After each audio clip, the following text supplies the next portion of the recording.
meeting is being recorded. Welcome to the last World Cup countdown episode of Back Pass with Ras.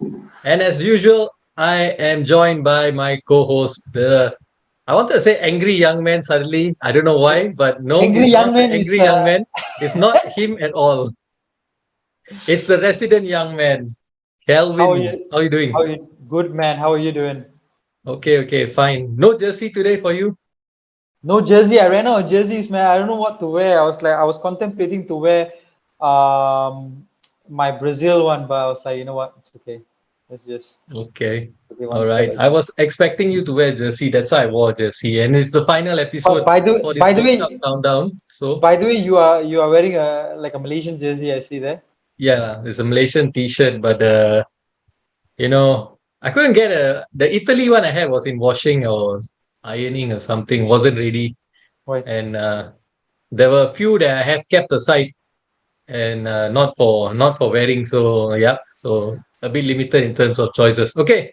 Right. 2018, the last World Cup before this one is about to start. In fact, we're gonna air it on the day that the World Cup starts on Sunday. And 2018 is the first World Cup in which I was a married man. So my first World Cup as a married man. Very memorable World Cup, I would say. Yeah, very memorable. Things have turned, as you can see from my life journey. I became married. I met someone. I got married. So yeah, Had a kid. not yet. Not at this No. World Cup. That Okay, was at okay. Euro 2020, but not when at we this World Cup. when we do this year's World Cup, then we will speak about the kid. Yep, correct. Yourself, Kel, you were how I old? was where was I? I was 2018. I was in Canada. Oh, you're already in Okay. Canada. Yeah, I was in Canada. 2018, I was in Canada. Okay. So 2018 was the first year I was in Canada, still learning my. Was the French? World Cup was the World Cup? I can't remember now. The World Cup was actually in the afternoon or something like that for me. Maybe in Canada, but in Yeah, Singapore, it's yeah, still at yeah, night. yeah. Yep. Was in the afternoon. I remember I was working, but like secretly like streaming it at the side. Yeah, this was quite amazing, because Canada did had like a really strong support for football. Not like Mm, now. Like now they because they have qualified, and they had a lot of support. But mm. when I was there, it was not much. People watching the football game. They're more basketball or hockey. But yeah, so I was in Canada, so it was really good fun, good time. All right. Okay, so let's bring on our guests and I'll bring them on and then I'll introduce them. Right. There's some similarity between the two guests today. And here we are, the guests. The guests for today. All right. So we got returning on the show someone who has previously been on multiple networks, Fox Sports, Star Sports, ESPN, Spanish football expert, been on our show twice already to speak about Spanish clubs. It's Mr. Antonio Codinach. Hola, Antonio. Good evening, everybody. Hello, guys. Good to be back. Thanks for having me. A pleasure always. All right. And next to him, we got someone I would say is the rising star of TV in Malaysia, Astro Arena. He's got Oh, his own show called Gol Per 90. And he's also just recently, I think a couple of days ago or yesterday, it was announced that he's going to be one of the panelists, hosts of Astro Arena's World Cup coverage. wow. It's Mr. Lee Chun Hang. How are you doing, Chun Hang? Thanks so much for the kind introduction there, Ras. But yeah, I'm doing great. It's currently 9 at the moment, and yeah, I'm buzzing to get this podcast started. Thanks for inviting me, by the way. Welcome and thanks for accepting the invitation. Chun Hang, perhaps you could share with the rest of us who do not know much about your show, Goal Per 90. What's it all about? All right, sure. So I host a show with Kish Matstats. I'm sure that you guys will know him, Kish Matstats. So we have a show called Gol Per 90. It's basically a football analytical show in Malaysia where we talk about, the rising news. We talked about Newcastle United. We talked about Karim Benzema, but we use stats to back up whatever we say. So we'll have Mm. graphics. You see passing networks, passing charts, passing maps, and we just try to visualize it and to give it a storytelling component to whatever we have in football. It's a really good show, and yeah, check it out. It's on, for Malaysian viewers, it's on Astro Arena 2, channel 802, every Friday, 8:15 p.m. Thanks so much for letting me promo that. Yeah, no problem Interesting. at all.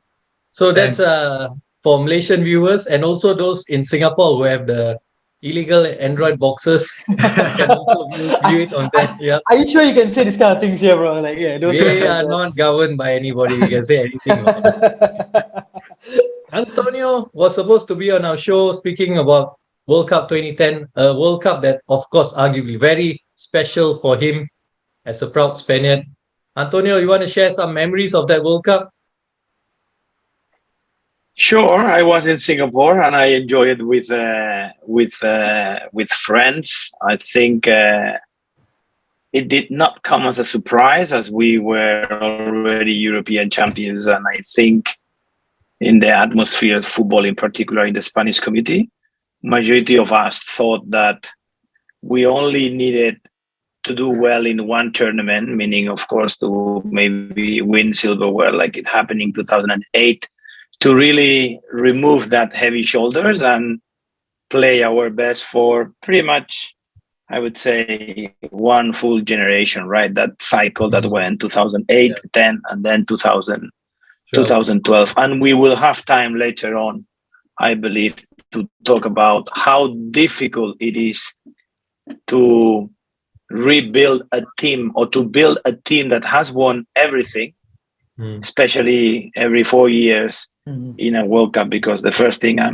mean, not that the memories of 2010 are the memories of 2014, but of course is inevitable not to talk about 2014 when you talk about 2010. So definitely a tournament that it will remain in the memory of all the Spaniards. I don't know if I will ever see, you never know, maybe in Qatar in a few days, something as magnificent as what it happened in South Africa.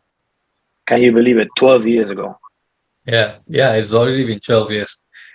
Okay, we got to start with another one bites the dust, because Germany got knocked out of 2018 in the group stage, following a trend of European world champions that got knocked out in the group stage. So Germany out in the group stage. Surprised, Antonio or Chunang? Either one of you can go first. Junang, you can go. I just mentioned something, but I will for sure compliment what you say. All right, man. Thanks. So Germany, it was definitely a surprise to me. Like, they were coming in as world defending champions with a great squad, albeit Miroslav Klose was retired at that point. They didn't have a potent striker. They had Timo Werner, who at that point just transferred to Chelsea, but he hasn't hit the ground running. And it showed in this tournament, which nobody expected them to only just win once. They won once against Sweden, a 2-1 win, and they lost twice. One against Mexico, 1-0, and another 2-0 against South Korea. Now, nobody expected that. Game. Exactly. I love that game, man. I love that game so much. The goalkeeper was amazing. He saved like so many headers. I mean, so many attempts from them. But it just goes to show, like, Germany couldn't score in the entire tournament. Okay, so in 3 games that they played, what I have here is that they scored 2 goals, one from open play, the Marco Reus one against Sweden, and the other one, the magnificent last-minute goal from Toni Kroos. That was brilliant. But there's only one open play goal in 3 games. It just goes to show that they haven't been scoring. They are very dominant in possession. They created so many chances, but either by luck or just poor finishing, they just couldn't convert. To give you a stat, right? Mats Hummels, their centre back, has accumulated the highest expected goals. This is a new statistic, a new metric to say, like, to put it frankly, how many goals are you expected to score? And Mats Hummels ranked the highest. And it just goes to show a centre back with accumulating the highest amounts of expected goals. It doesn't paint a good picture on Germany. So what do you think? Yeah, so okay, just one correction there. Timo Werner was still playing for RB Leipzig at this time. Thanks for correcting me. So he But, was in good form. He was Yeah, in he, good. he was in yeah. good. Just to add one more thing, Germany, other than Timo Werner, just brought another striker called Mario Gomez, and the rest was Ah, just midfielders. And I wouldn't think you put Thomas Muller in that striker bracket. Maybe he's a Category, striker, yeah. maybe he's not. He's like a mixed player, right? Like, but yeah. other than Timo Werner, who is not really a striker as well, but out and out striker, Mario Gomez. Then there you Very go, there true. you go. Yeah, And he He was was I what? He wanna was 32, 30. 32 at that time, and yep. then Yeah. not He exactly was, at his peak. And in any ways, this even when he was younger, I don't think he was really the fantastic striker. It's okay. but yeah. Yeah. They guys, made this themselves closer. no the thing I wanna bring back is two things. We mentioned the South Korea Germany game, if I'm not wrong. It Yes. was a very good it was a very good game. Do you guys remember when did South Korea score the two goals? The last Very minute. late in the game, The yeah. last minute. 94, so 90 plus 4 and 90 plus 6. Yes. So one thing to remember, that for all of us and everybody watching and listening, is just football is football, because it's so unpredictable and things can change the very last minute. But going back to what you say in terms of Mario Gomez and Timo Werner and that Germany team in Russia, it is so difficult to regenerate a team of stars that have been playing so well and performing so well and winning silverware, as we mentioned. And it's difficult to make that transition because managers, they are not able to make that transition, because those players are the players that gave that manager the glory 4 years before in Brazil as world champion. How on earth that manager 4 years later is going to say, oh, you know what, I'm going to revolutionize the team?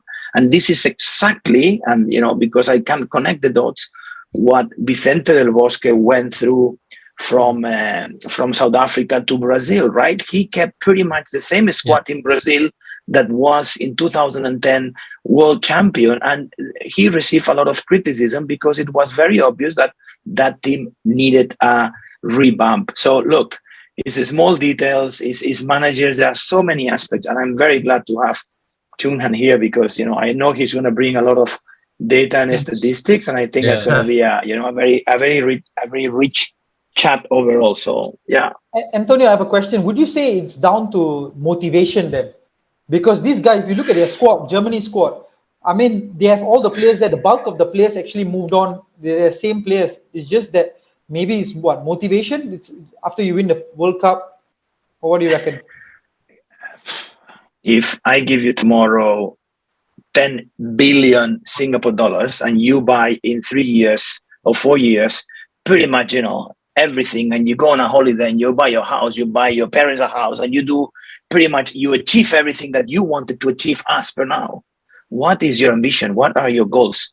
It's so difficult. Definitely is a mentality issue. But as I say, it's a mix of how can I motivate again this group of people that has won everything. That Spain squad had players who had won 6 trophies with Pep Guardiola at Barcelona, if I'm not wrong. And it's so difficult, which, by the way, is the main reason why we've been talking in this show for a while. The reason why he left Barcelona at that time, right? Because he was not in a position where he could have revamped the time. So look, yes, motivation, but then also it's like, so what? The players go to Russia and they were world champions. They have won everything they wanted to, or they dream of.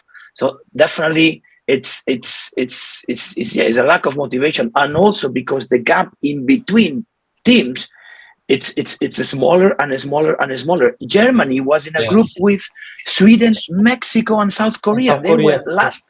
They were last with Mexico, Sweden, and South Korea, right?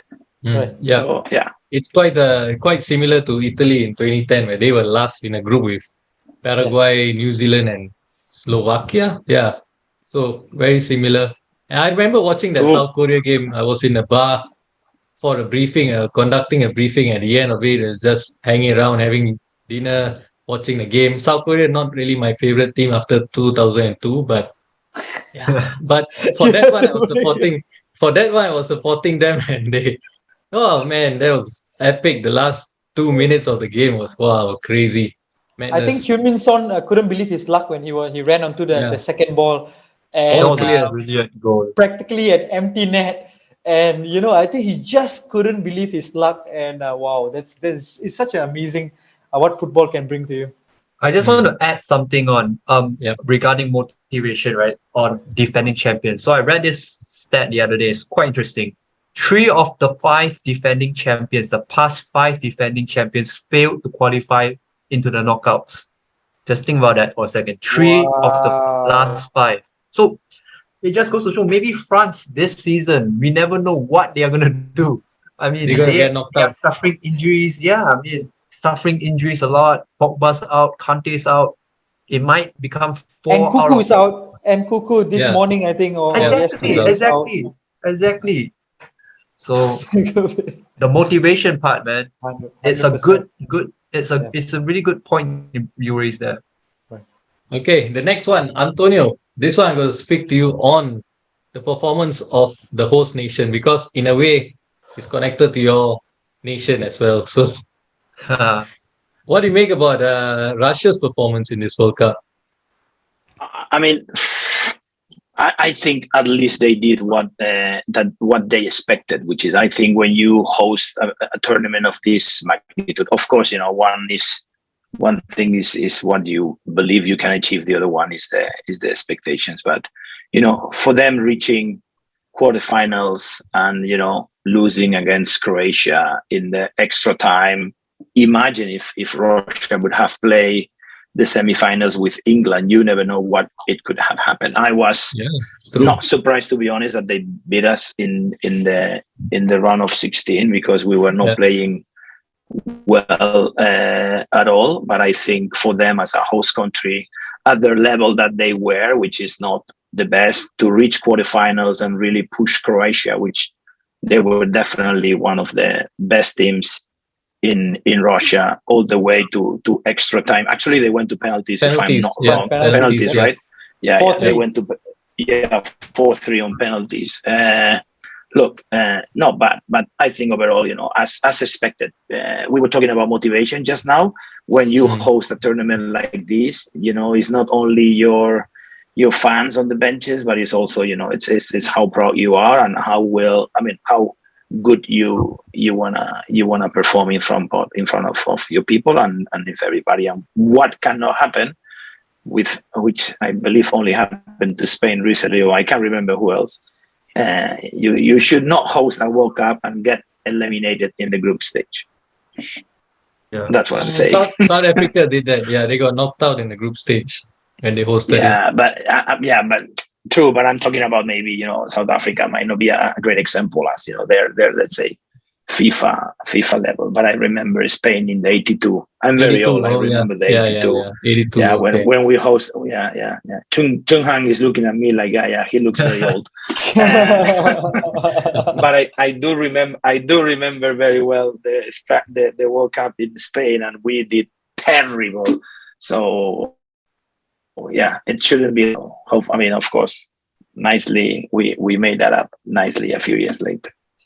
All right, so that was the performance of the Russians. Russia has never been a team that has impressed me in a World Cup. I remember my first ever World Cup in '94. Their only memorable performance was thrashing Cameroon 6-1, and Oleg Salenko had like 5 goals, and that time that Russian team had some infighting, so you had some really good Russian players not in their squad. But beyond that, in international competitions, I think the only time Russia has impressed was Euro 2008, where it got to quarterfinals. Was it semifinals, something like that? Semifinals. They got the semifinals in that Euro 2008, and so that was the only time Russia impressed me.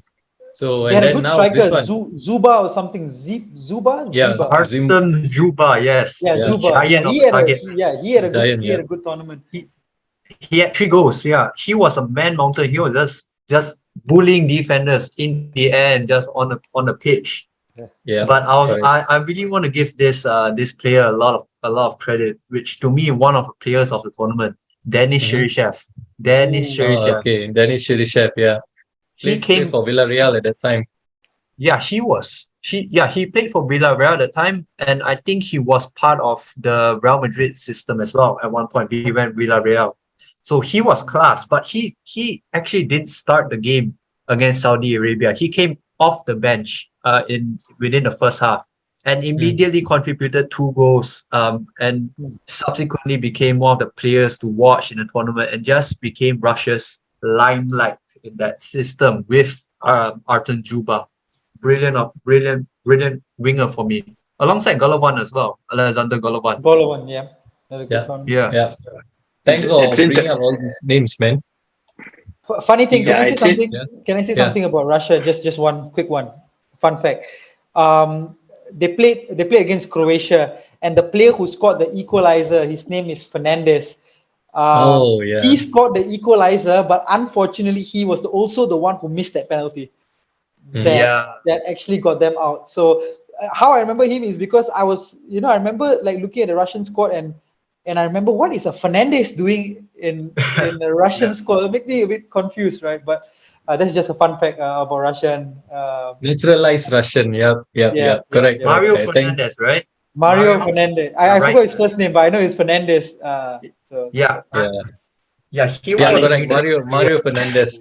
CSK Spanish Moscow. mom, Spanish mom, Russian father, most probably, or Oh. the other way or the around. other way It's around. The other Yeah. way interesting. around. Yeah. Yeah, the other way around better.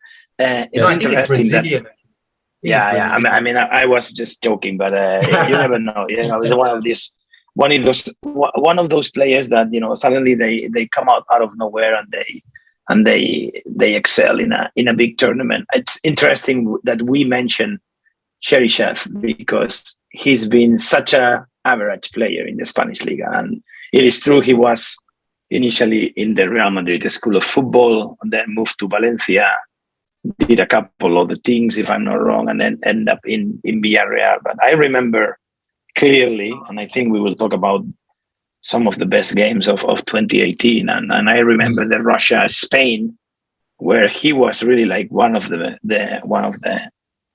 best players, and I'm thinking about who is this guy. That sure, the name is popular, but nobody knows how he plays in Spain, and now he's giving us so many headaches. Mm. Okay. So Mario Fernandez, born in Brazil, actually. Yeah, yeah. Naturalized Russian. So now coming closer to home now, Japan's qualification to the knockout round, the only team that from Asia that qualified to the knockout round. I mean, it's they did it in 2010 after the World Cup they hosted. Of course, they did it in 2010. But this one, the interesting thing is they qualified based on fair play award. I think Yeah. best disciplinary record. So I've never seen that before. Best disciplinary record Welcome to the World led Cup. to their qualification to the knockout round. Amazing. So yeah, guys, Chunang, maybe you start with you. You know what? That's a funny thing you said there. I mean, I remember watching their last game of the tournament the last game in their group stages against Poland. They were Mm, losing 1-0 to Poland, but they knew they had this advantage of this fair play thing. As long as mm, they don't, I don't know, Don't pull up foul anybody. some mayhem in the 90th No minute. yellow cards. Yeah, No just yellow cards. avoid yellow cards. So what they did was really boring but smart. Okay, so they let Poland have the ball. Poland knew they were gonna get knocked out either ways. So they were just passing it, and it was the most boring 20 minutes of football of my life. All right. Granted, I'm still quite young, but it was so boring. They were just passing it around because they knew Japan's gonna go through 1-0, and Japan's not bothered to attack anymore. They've basically qualified based on, I mean, what you've said there, the least amount of yellow cards. So Japan, but other than that, they gave a really good fight against Belgium. So unfortunate to lose. Oh yes, yeah, Come 2 back. 0 2-0 up. yeah, 2-0 Exactly. up.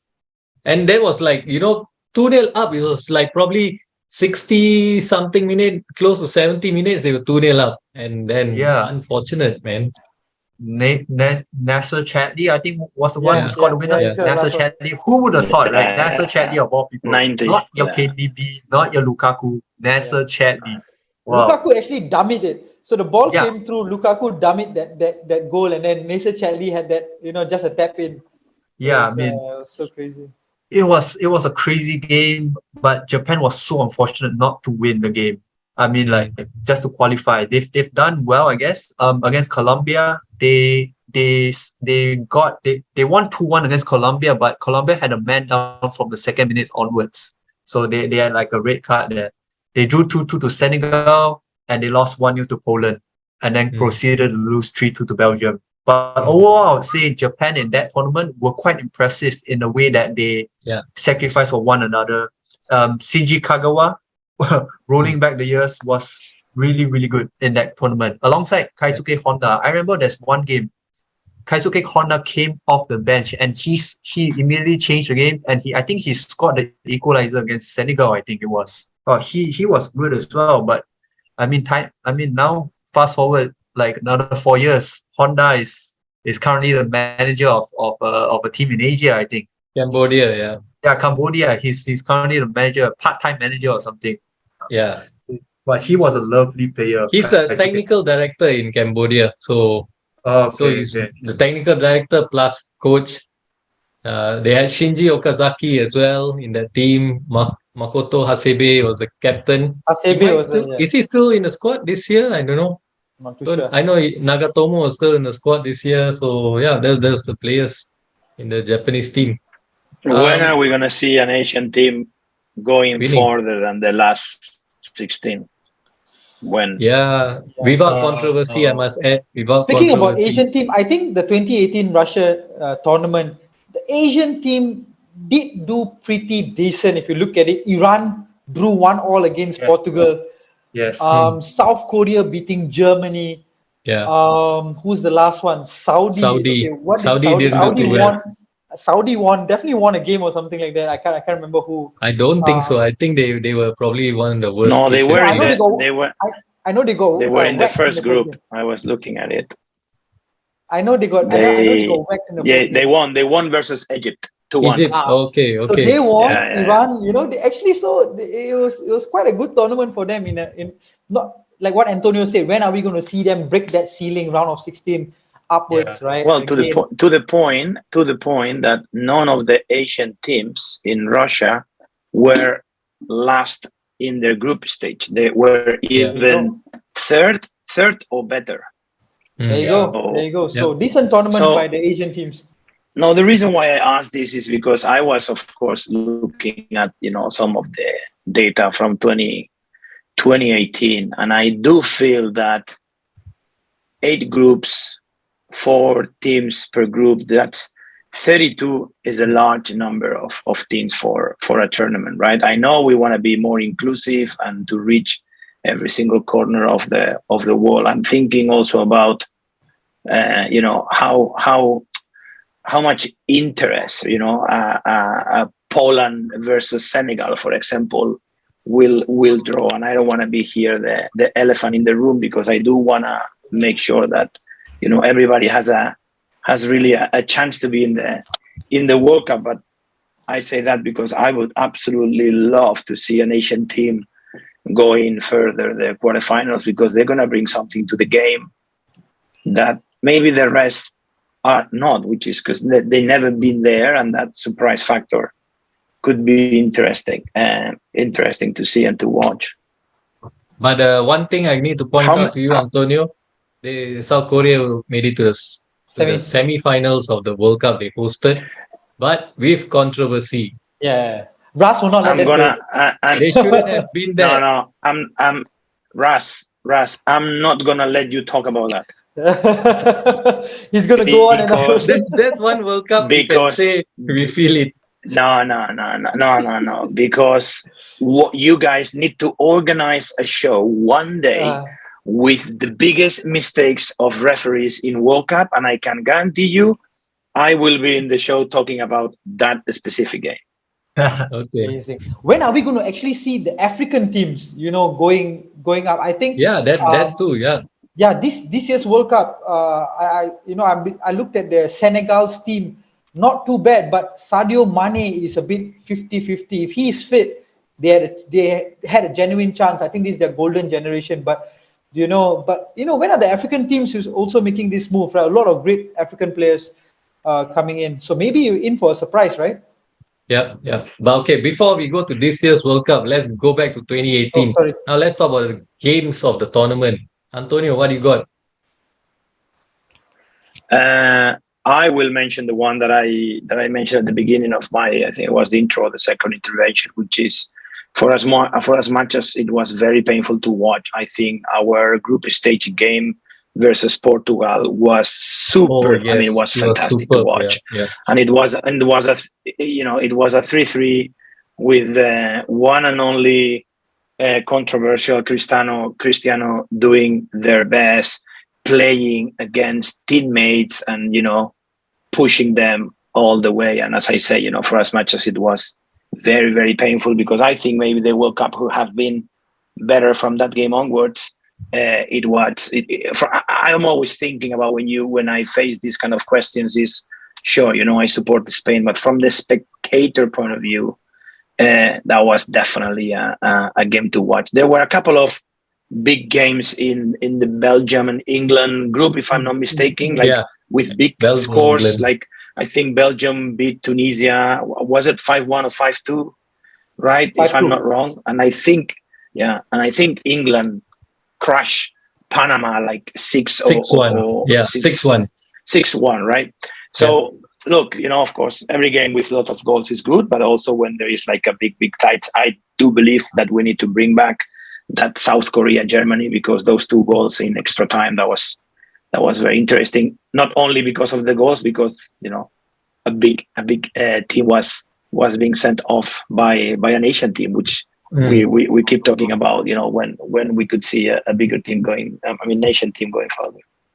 I actually Okay. have a question, actually, Yeah. Antonio, about the Portugal and Spain game, because obviously prior to that game, Julian Yeah. Lopetegui was fired just I don't know, Oh, like yeah. what, 2 days literally before. So I would love to know your thoughts on it. Do you think he should have stayed, and would Spain do better than they have with Julian Lopetegui? Because he was doing decent, right? Before Yeah. before the World Cup. I mean, the qualifiers, they were doing okay with him. The way I like to share and explain things, and Kel and Ras know me already for a while. I might need a full show to talk about it, but I'm not gonna use a lot of time. But a few factors. Number one, the Spanish Football Federation had a new president recently elected. So every time someone goes into a leadership position, wants to do something like, okay, I'm here, nobody's gonna play with our reputation, blah blah blah. Number two, it was Real Madrid who signed Julian Lopetegui, right? Yeah. Number three, definitely it created some stability.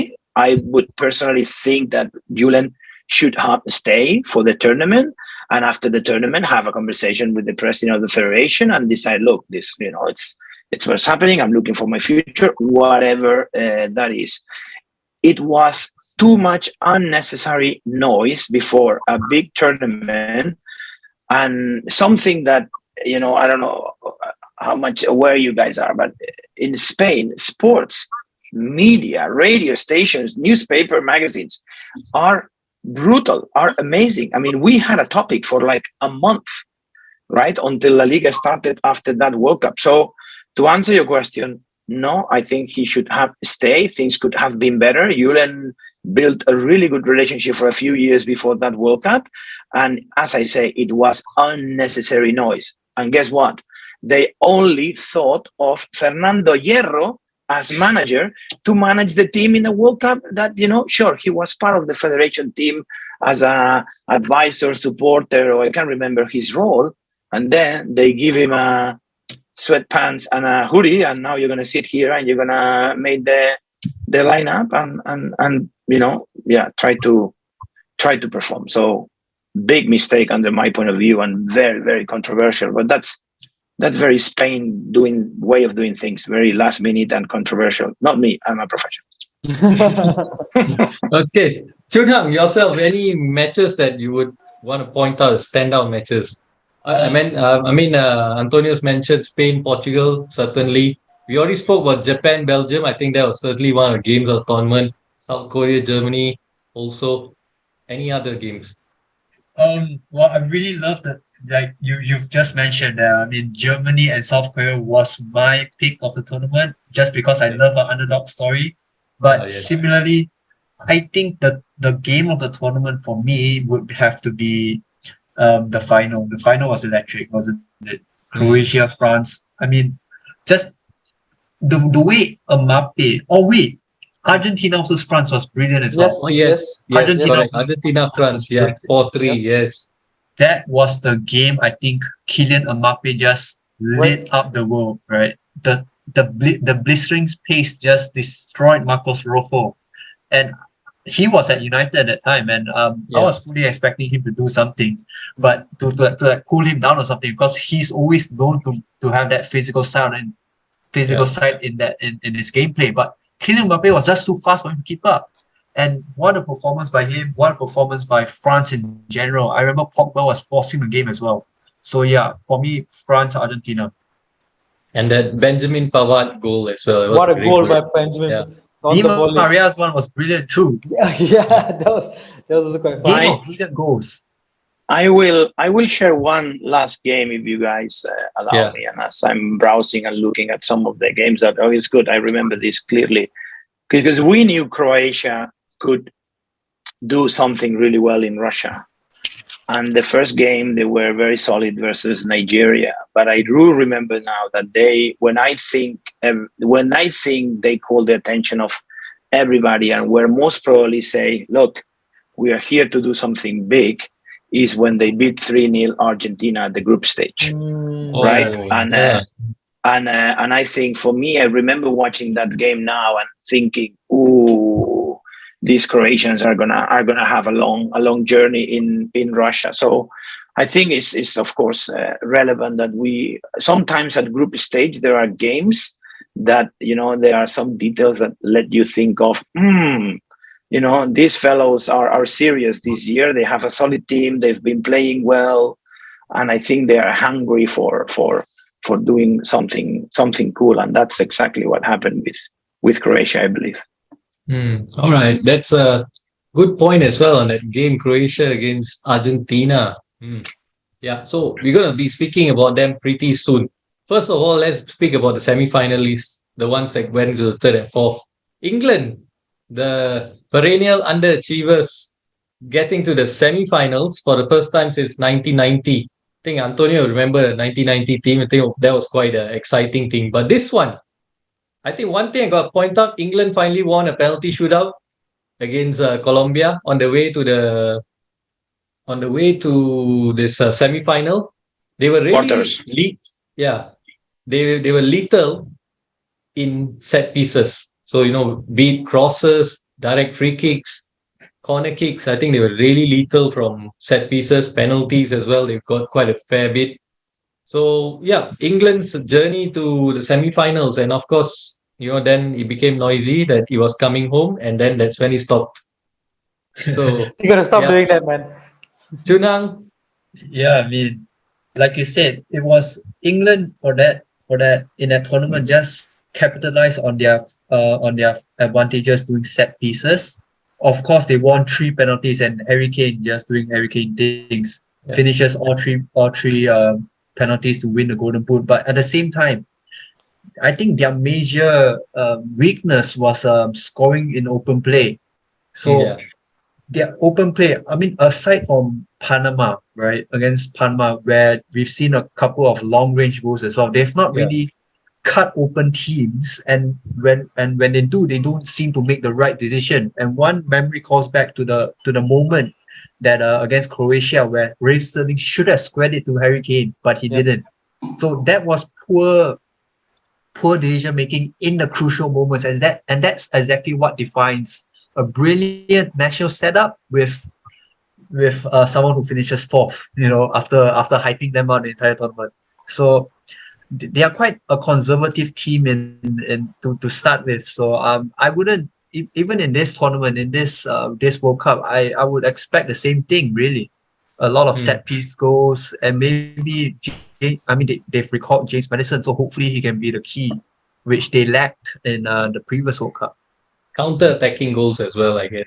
This time around, they brought a lot of flair players, I think, compared to what they brought 2018. You look at the players, they had Dele Alli, Jesse Lingard was still playing. All these guys were on form at that time. They were so, on form, but yeah. like you look at the players now that they have, Saka and stuff like that. So I think they got more creativity from the flanks cutting into it. Foden, rich form for Man City coming in. It's just all about what they do with the Harry Kane. Give him a chance, he will score. But I think 2018, what happened is they took their chances. Kane, and I think John Stones scored 2 goals or something like that. He did. Even Harry Maguire scored. Harry Maguire scored. So as long as they take their chances, I think they have a chance. But we all know England, when they go up further and further through the tournament, there will be a point where they will choke. How old is Harry Kane? He is, I think, 30 now or 29. Yeah, 29. 29. He's 28, 29. I was gonna say he looks 38, but it's okay. That's my age. Once again, it's gonna be there. I have to say that I do agree that England is one of those teams that as soon as there is a lot of noise that there could be a chance here, then they sort of collapse. To be honest, I think the biggest challenge they had at Russia was at the group stage with of course Belgium, because later on, if you look at the draw, they faced Colombia, and Colombia they were 1-0, and I'm looking at it, and Colombia scored the equalizer. Equalizer in the 90 plus minutes, so that was pretty much done.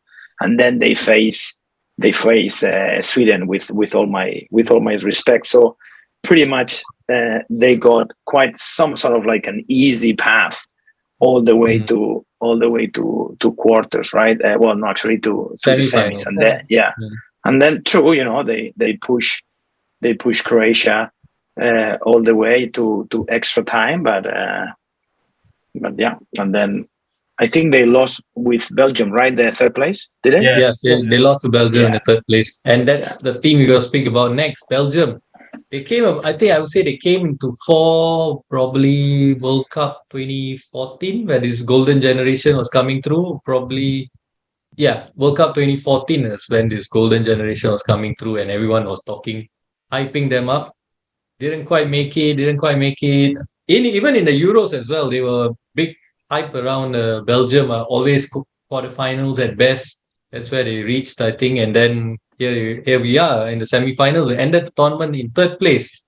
So, Chunang. In fact, this time I'll go with Antonio. Sorry, Antonio. Good achievement or underachieving? Look, they play good football. I'm not personally a mega fan, and I don't know if because they don't transfer a lot to the fans, and this is very it's my opinion. Is not, there are no facts here. Is when I do watch them, sure, it's a group of good players, but I've never felt, with a couple of exceptions, I think I watched a couple of games, never been wow in that sense. And I'm not sure if it's a mentality. I don't know if it's they are not super eager. They were quite, their journey in Russia, after the group stage, they knock out Brazil, then they face France, and then of course they lost in the semi-final, but which is pretty much where are we here? No, it's pretty much kind of like 2 years in a row. Well, 1 semi-finals, but in Brazil, I think they went home in the quarterfinals. So overall, for me, they don't transfer anything special when you're watching. Now that I say this, they could be that now they will become world champions in Qatar, and then I will have to shut up for 4 years, because overall there is a group of good players. I'm very, very, very keen to see how a player the caliber of Eden Hazard is going to perform where he has played zero at Real Madrid, and he understands very well his situation at Real Madrid. But I do believe that he's going to play a key role in the World Cup with the national team. So, we'll see. For me, it's always a question mark. They could do great again and reach semifinals or even further, but they could get sent home early. Okay, Chunang, you want to add something to that? Yeah, I actually have a question to ask Antonio here, because obviously Roberto Martinez is the Belgium national team coach. I want to know what is the perspective. What are the people back in Spain thinking about Roberto Martinez? Is he a quality, a world-class coach? Because at times, if you look at the Belgian system, they look vulnerable at times under him.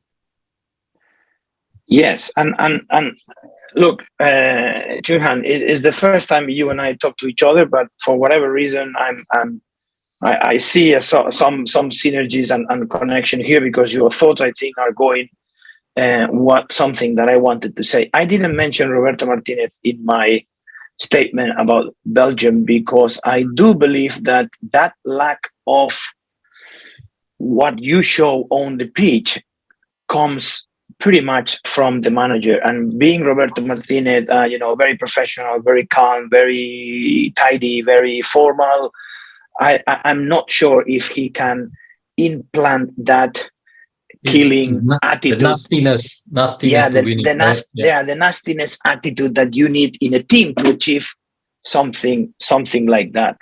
So look, Roberto Martinez pretty much has not trained or managed any teams in Spain, if I'm not wrong. His main career as a manager has been in England, and he is super happy there. I know he's so well considered, but I think for majority of he sounded like a potential Spain manager and FC Barcelona manager whenever I had the opportunity.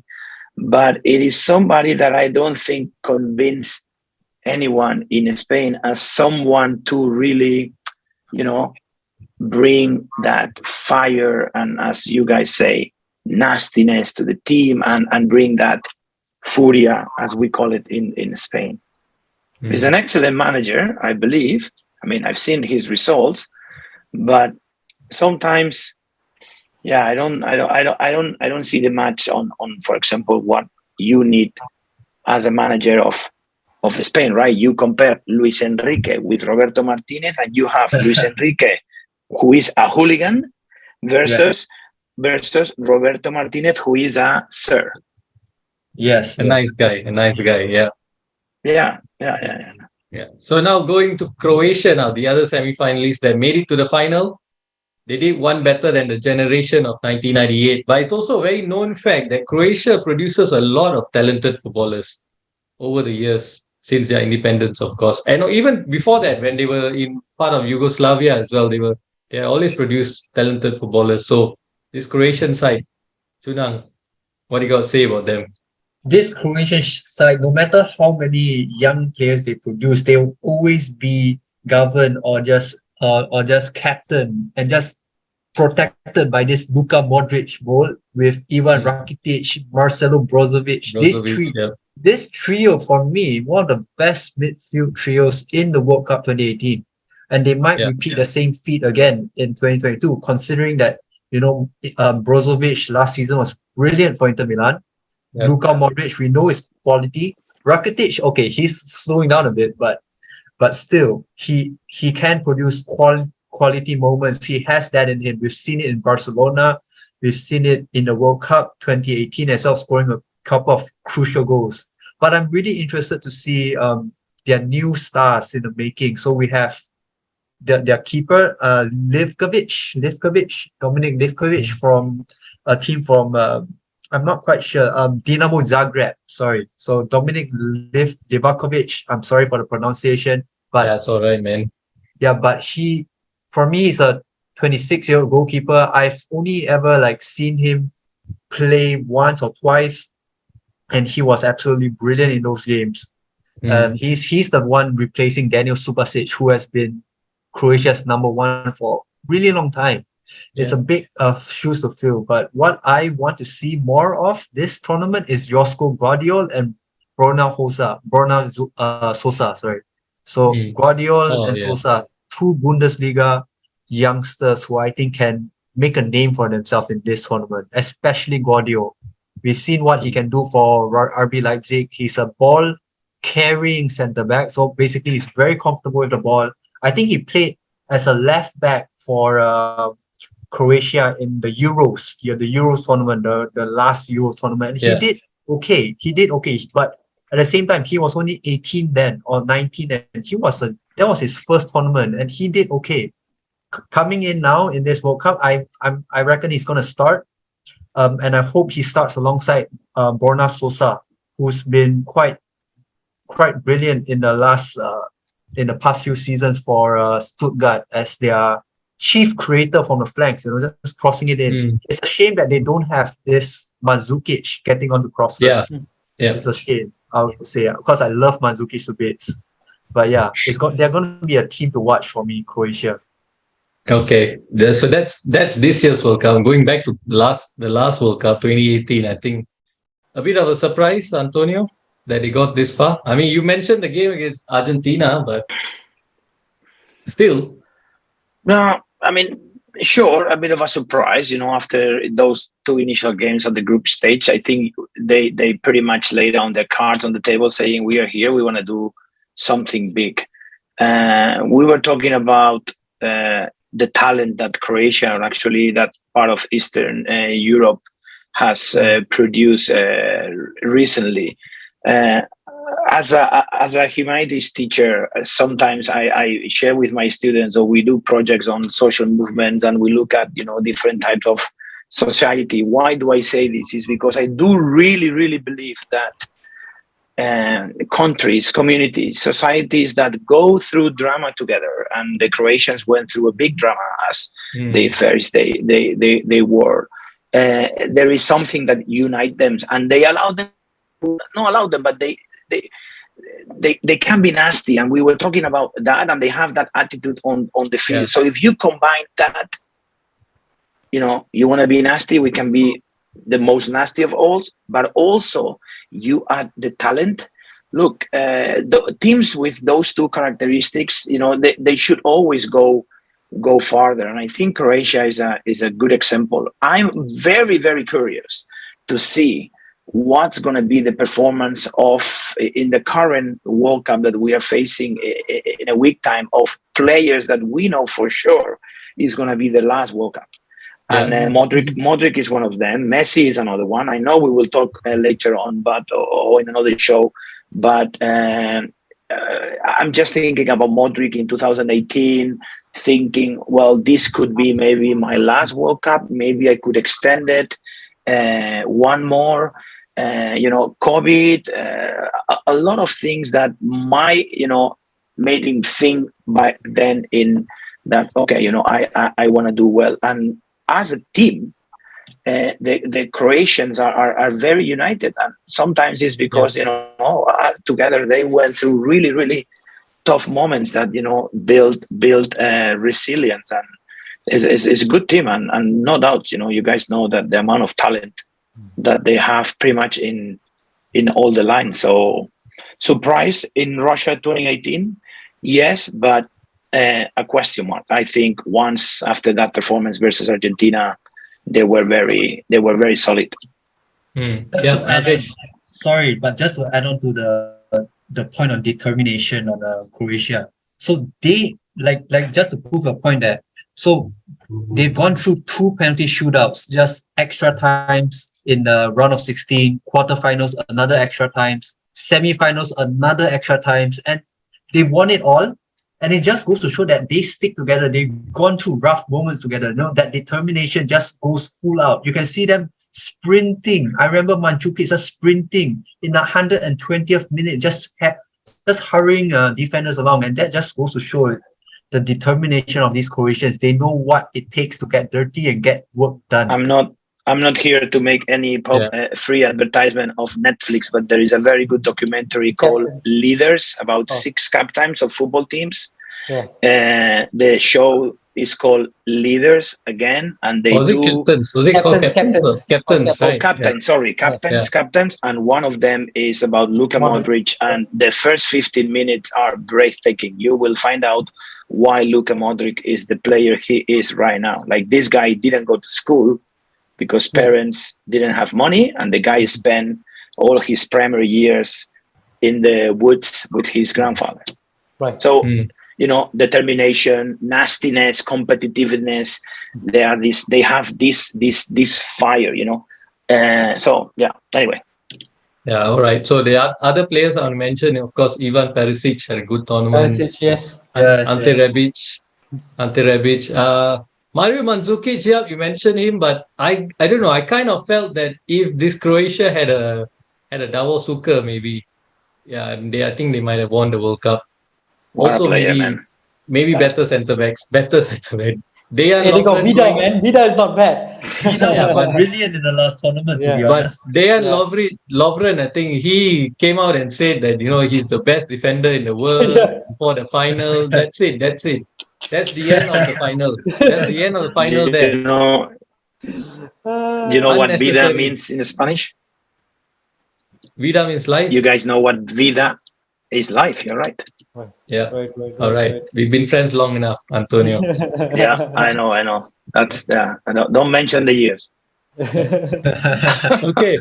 And now the champions, France. Okay. My opinion, I didn't really felt that in this World Cup, there was like an outstanding team, like you would say Spain in 2010. There was, okay, this team by far the best team, so deserved to win the World Cup.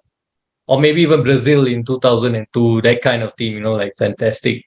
This one I felt was pretty even. You could, if England had won it or Belgium had won it, you would say, okay, not bad, good team. So the same thing for France. I didn't really feel like, wow, France is this fantastic team. Not like, I wouldn't say the 98 team, but not like when they won Euro 2000 and that team was really good. But yeah, that's my personal opinion on France as world champions. But yeah, I mean, you guys, Chunang, France in 2018. Let's keep it 2018, bro. Yeah, sorry Tell me about it. For me, France in 2018 were the best team, deserved game. They created a lot of chances, and I think one X factor that they had was this Kylian Mbappe guy and Anton Griezmann. These two just ripped defenses apart. I think both of them got 4 goals each, and it just goes to show their attacking potential, right? But Olivier Giroud in that tournament as well, he was the link between Griezmann and Mbappe, who just kept pressuring defenders, just supplying balls to them, and He didn't score a goal, right, in this tournament? He did not score a goal, but it's his selfless work outside of goal scoring that just made Mbappe the player that he is, and Griezmann, the performance that he did was mainly due to the selfless act from Olivier Giroud. But even defensively, we had France had Raphael Varane, they had Samuel Umtiti, Benjamin Pavard was on the verge of a move to Bayern Munich as well. Yeah. That was a solid team. Lucas Hernandez, yes. Again, another Bayern Munich player, right? Yeah. Just now, Kimpembe, I don't think he played, but he's another solid backup at that time. Now he's a Hugo Lloris as well. Hugo Lloris had a strange tournament. He actually let in a very strange goal, tried to cut the player and stuff like that. I think he gave away a silly error in the final. To Perisic, No, it was Mandzukic, I'm pretty sure. Oh, Mandzukic, okay. Hugo Lloris, he can be dependable. But at the same time, Hugo Lloris, the defense, it speaks for itself, and that midfield, Pogba, Kante, that was the best midfield duo you can ever hope in an international tournament, in my opinion. What do you think, guys? I was gonna say that. I mean, player by player, there I think nobody will argue the fact that they were the best without considering that they won at the end. But if I ask you now, pick a team in the 2018 World Cup where you will take one player per line. Most probably all of us will pick France, right? And we can put aside Yoris, sure, but definitely you will bring one defender, one midfield, and definitely one, if not two, of the strikers. And it's very difficult. I want to highlight this because it's very difficult to go into a tournament as favorites, like France went, and deliver and bring the tournament back. So I think that is, credit to the team. My only challenge with France is the manager. And I think they would be, or they could be way better. Like they could show way more superiority if they with a different manager. And I don't have anything against him, but I think, I don't conservative. think. Yes, and I think he spent too much time in Italy. Apologize for those who love Italian football in the 90s, but maybe a manager with a slightly more forward mentality. I think France will be pretty much unbeatable because player by player, pick up. I'm just looking. I did a Google search right now. I could tell you 10 players of that squad in 2018 that I want for my team without a doubt. Like I will pick them right away. So yeah, that's it. So my challenge is not the players, is on the bench. Okay. Very, So very, very that's valid point. Sorry, just want to say, very valid point from Antonio, is the coach. But like you said, Ras, I find you when you said it's not the strongest squad you have seen for the French team, a bit puzzling because you look at the names, minus Paul I'm Pogba. talking about performance, not about the squad. When I watched them Yeah. play, I think it's got to do with what Antonio is saying because I felt like they were playing with their handbrakes on. So Yeah. not like, wow, like they come at you and they completely bamboozle you and all that. Right? Really I mean, they strong did. I team. mean, if you look at it, there were a couple of moments of brilliance from like Mbappe and stuff like that when Yeah, I time to think their turn on best the switch. performance was in the final. 100%, and also against Yeah. Argentina, I feel Yeah. their best performance. Also, the player of the tournament for me, N'Golo Kante, that guy was having I think he just won the Champions League the season before, or something like that, or he won a major, or he won the EPL or something, and he came into the tournament high in confidence, make the whole French midfield look incredible, but he was the one mopping up. So I think the French team deservedly, I think, went all the way and lifted the cup. I would like to add to add one more point, but for tournaments, right? For tournament football, I just think it's better to be conservative because tournament football, all you need is just one goal. You don't have to score 5. All you need is just be conservative, hit them on the counter, which is what France did against Argentina, to be honest, and just win the game. So tournament football is a bit different in the sense that you can be passive and still win big, and that's ultimately a lot of the game plans of this tournament Managers. international managers. Yes, and it's also how these international managers, we have to say that they are not given the time needed for them to coach the players. So in a lot of instances, it's a lot about letting the individuals perform. Be compact, be solid, but when the right moment comes, let the individual brilliance shine. So I think that's what exactly happened in that 2018 World Cup. When it mattered the most, I think the players stepped up. Exactly. Yeah. Okay. They I just want deliver. to I just want to speak about something that is one team I felt that was really poor and shouldn't have even been in this World Cup would have been Argentina. Because I thought they, if not for Messi, I don't think they would have been in this World Cup. They would have joined us sitting at home watching TV. And also, Kel, this is the first World Cup and my team is not in the World Cup. Yeah, I didn't want to mention the whole podcast. I didn't even that's want to mention another it once. first. Yes, I knew it. I was going to do it earlier part of the show, but I just thought, hey, you know what? Let's just It's the first World Cup I let's just watched leave it. without we any have been tension. very respectful. Yes, Yeah. that's right, Antonio. Yeah. But So what a story, right? Like, I mean, I know we are not here to talk about Italy, but what a story that they don't. I mean, they become European champions, but they don't qualify for the World Cup, again, yeah. Yeah. right? So yeah, Embarrassing. it's. Okay.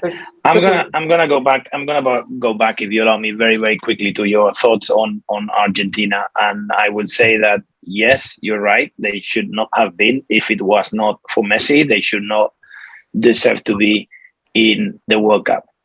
But the problem is that where does Messi play? Right? He's Argentinian. If he was Poland, maybe Poland will make the semifinals. If he was right, every time I think about that, there was an option 20 years ago that he could have been Spanish. I go like, who did not make that decision to make the little dude Spaniard, right? Maybe, maybe we will have a couple of stars in our chest rather than just one. Yeah. So that was that out of the way. So now, before we end the show, I just want to ask each and every one of you, all the World Cups you've watched, rank them from number 1 to whichever number you watched. Ooh. I got a higher chance because I'm the older by a mile. Yeah. You got more. Followed by Can we do me. like top 5 or something? No, you go. You guys go first. Yeah. Wait. Okay. I can't even do top 5, man. I can't do top 5. I can't do top 5. Chun Han's probably the youngest guest we ever had on our show. Yeah. How old are you, Chun Han? I'm 21. 21, yes. 21, so I think you would be the youngest guest we had on Back Pass with Russ. So it's even younger than our resident young man. Don't embarrass me here now. Okay, I'll go first. You For could me, be number 1. my son, Chung Chang. Serious? Do you have a son, actually? I know this segue a bit here. Do you have a son, Antonio? Yeah. I have 4 and one is 16. I see. I'm very old, but I don't look like. Anyway, go ahead. Okay, Russ, for me, go ahead, number one would be 1994. So I'm going to go 1994, 1998, 2006, 2002, 2018, 2010, and then 2014. That's the last one for me. So this are my favorite. From the favorite is 94. Least favorite is 2014. Okay. I'll go next. A quick one. Best World Cup was my first ever World Cup, which is 2002. I thought that was, Brazil, stole the tournament. 2010, 26, and then my least favorite is 2018. Okay. I'm sorry, guys. It's all a 2 in front. Chun Huang, best of luck to you, man. Oh my God. I mean, for me, I don't even qualify for this question, man. I've only ever really properly watched 2018 World Cup, and I casually watched 2010 World Cup. But for me, it has to be 2018 then. World Cup for me, man. By the process of default, Okay. Okay. Now Antonio, come on, give it to us. The creme de la creme. Thank you for having me in the show. Bye. Thank you very much. No, of course, I'm gonna try to complement or to add on, everything that you guys say. But I will try also to give you a couple of recommendations. I'm old, and my first memory of a World Cup. I mean, I'm not that old. I will be 50 next year in May. But anyway, my first memory of a World Cup was the World Cup in my country in 1982, where Spain did terrible. But Italy did fantastic, and they won the World Cup. Yes, Russ, at least that's one of the stars that you have here, and nicely, very nicely. Actually, Kel and I, we talked up before the show, and we say, let me mention Italy at the end, right? Perfect, good timing, Antonio. I know. Jokes aside, guys. There is in YouTube, and if I can remember, I will send it to you. There is a game in that World Cup, which is the Italy-Brazil in the old stadium of Real Club Deportivo Español. which is the team I support in Barcelona. That is a fantastic, fantastic game to watch. Italy, Brazil. I can't remember if it was the quarterfinals or I can't remember which stage. I think back then was like you had the first group stage, then you had the second group stage. So that in that group, Italy, Brazil, Argentina. Unfortunately, I don't remember. But that is a game that everybody who loves football should watch. And I'm talking about 1982, right? Chun, yes, long time ago. And my second greatest memory, and to me, because I don't count 2010. I don't count it because it's my country winning the World Cup, suffering from game number 1, but then, of course, best World Cup ever. So I'm going to put 2010 on the side. The World Cup that I do have amazing memories because it's the only time that I've seen one player bringing the trophy home is 1986. Yeah.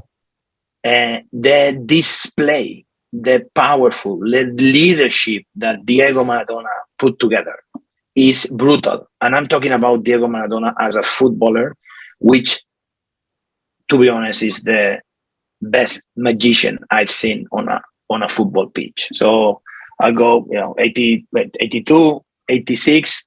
I have good memories of 1990. I do remember Argentina, of course, in that penalty shootout versus Italy, which was fantastic. And then not a lot of great memories, to be honest. 94, the reason why I remember well the 94 is because Belgium, Luis Enrique. Is the Luis Enrique elbow from Tassotti. Tassotti, yeah. That is the first time that I thought Spain could do something great. And to the point that I remember printing out from a magazine the starting 11, I frame it, I took it to a shop, I frame it and I put it in the wall because I was convinced that we were going to be world champions. And then, of course, we start losing versus Nigeria, which nobody understood who was Nigeria, with Zubizarreta doing, terrible game. Anyway, 1994. But Nigeria were Olympic gold medalists at that time. True. That is true. But I do have good memories of that because I studied in the US in the early 90s, and people were getting ready, and soccer there was starting to be famous. So 94, 98. What a goal, right? To end Spain's journey. Yeah, correct. And then, not a lot of memories of the 2000s, to be honest, 22 and 2006. And then, of course, 2010, as I say, with, I would say not only that, but for us as a Spaniard, and especially me being in this part of the world, to be able to witness firsthand, as Ras mentioned at the beginning, the 2008, 2010, and 2012 as 2 times European champions and the world champions. It is the time that I was in those big channels and broadcasters, and it was a fantastic experience to watch it firsthand and to go to TV saying I'm a world champion and I am European champion. Yeah. Then, of course, Brazil is a disaster for Spain, as I mentioned, and Russia is another disaster. Big question mark for what's gonna be the performance of Spain in Qatar. The big star of our team in this World Cup is none of the players. Is in the bench. It's Luis Enrique. The star. That's the biggest star of Spain. Period. All right, guys. Thanks a lot for sharing. A lot of valuable information, right, Kel? Chun, especially wonderful stats. Welcome. Previews. Thank you.